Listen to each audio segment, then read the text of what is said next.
Hey, it's Ted Possible. I hope you guys had a great 4th of July, enjoyed your holiday. I did. I had a great time by the pool, just relaxed. I did do some training yesterday. And it got me to thinking, I want to make sure that I do this right.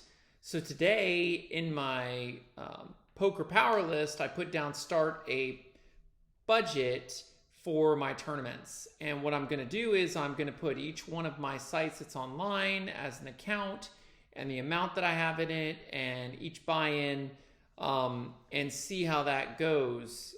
It's best to be able to measure your progress as you go. So a little change of plans. I originally had planned to play in the 450 this weekend, but since I can't do an overnight, I'll actually be playing in America's Card Room. I found some slow tournaments. The Moss 25K it's okay. It's a little fast. It's a good warm-up tournament. It's a $33 buy-in for 25,000 guaranteed, unlimited re-entries, and I think you can buy in up until level 12. So that's one. The big one I'm going to be playing is Sunday at, I think, around noonish. And that's the Moss 100K guaranteed. It's $44, unlimited re-entries. The structure of it looks great, though. I did plan it out, look at the patience factor, and it looks pretty good. So that's the big one I'm going to play on Sunday. Again, I'm playing a tournament every single week. Remember that promise a while back in my blog. Speaking of blogs, I'm having some kind of technical difficulties with emails and subscriptions. So if you did try to subscribe and could not, please just shoot me an email at ted@possiblepoker.com or ted@mrpossible.com, and I'll get that fixed for you. What else? Well, I don't know if everybody saw, but Phil Hellmuth went for his 17th bracelet. I watched a little bit of that. It looked really good. That's pretty cool that he can go through 1,100, 1,200 people to try to get his 17th bracelet. So I really pay a lot of attention to him. I mean, especially as many bracelets as he has. And, for every bracelet he has like 2 times that in second places. So, so that was interesting. And so what I'm going to do is I started today laying out a budget. You need a budget.com. That's what I use. So I did start to lay out the poker budget, and I'm going to, itemize everything and get that all worked out. So my hotel stays, my tips, whatever is all in there. And then I'll make that public later on. I'm just trying to iron that out right now.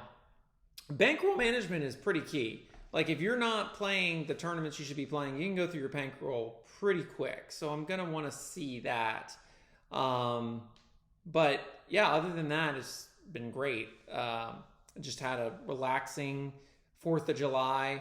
I did train this morning. I do play, I use a site called Advanced Poker Training, and I do play, they have something called the Madness Cup on there that I played. So I did well. I won the last round, and we'll see how I do today. I think I got a lot of points.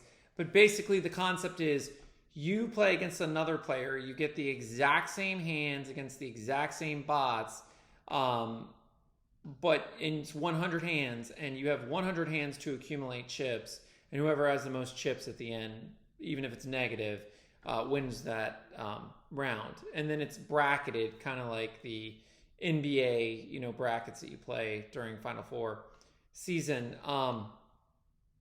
So I did do that. I also did some training on multi-table tournaments.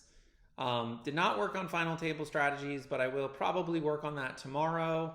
I do train every single day, and usually how it goes is I've learned the concept of you have the most willpower in the mornings. So whatever you want to get out of the way, you do right away in the morning. So the first thing I do when I wake up is I do my workout, then I read my 10 pages of a self-improvement book, and then I train for, probably 45 minutes to an hour, and do different scenarios and studying. And this is an important strategy. It's not about what type of hand strategy you're training.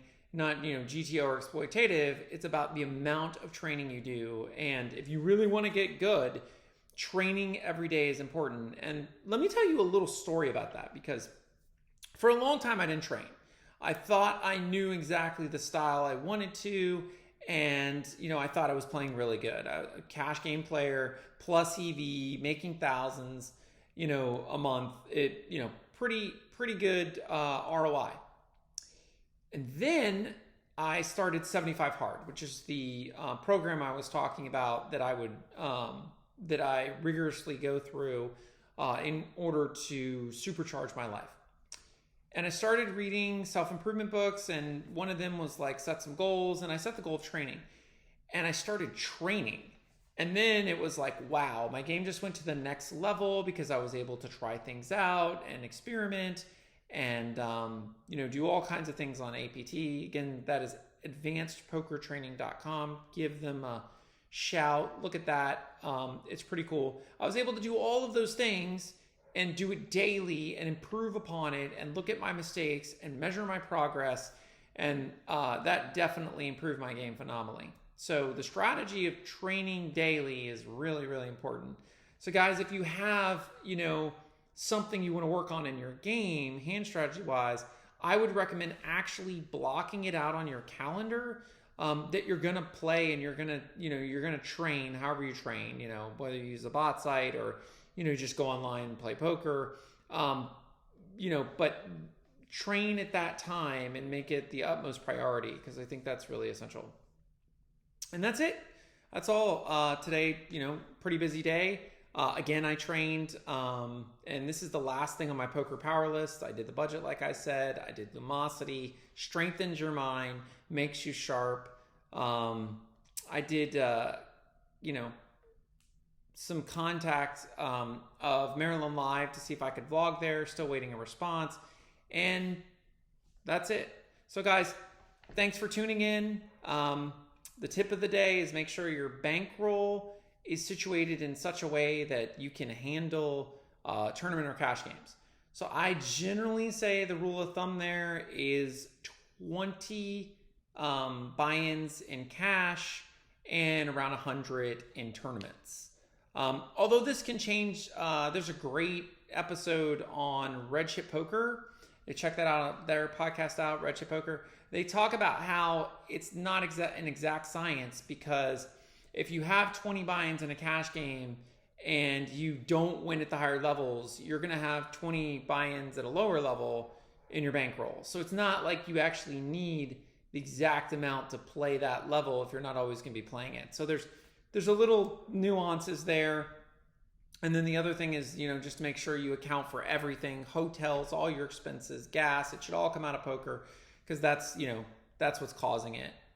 So anyway, I'll have that soon to show everybody, but thanks for tuning in. This is going to be a short one. Again, I hope you enjoyed your 4th of July weekend. Like, subscribe, and comment. Ask any questions that you want in the comments, and I'll be sure to answer them next time. Thanks, guys. And this is Ted Possible saying, anything is possible.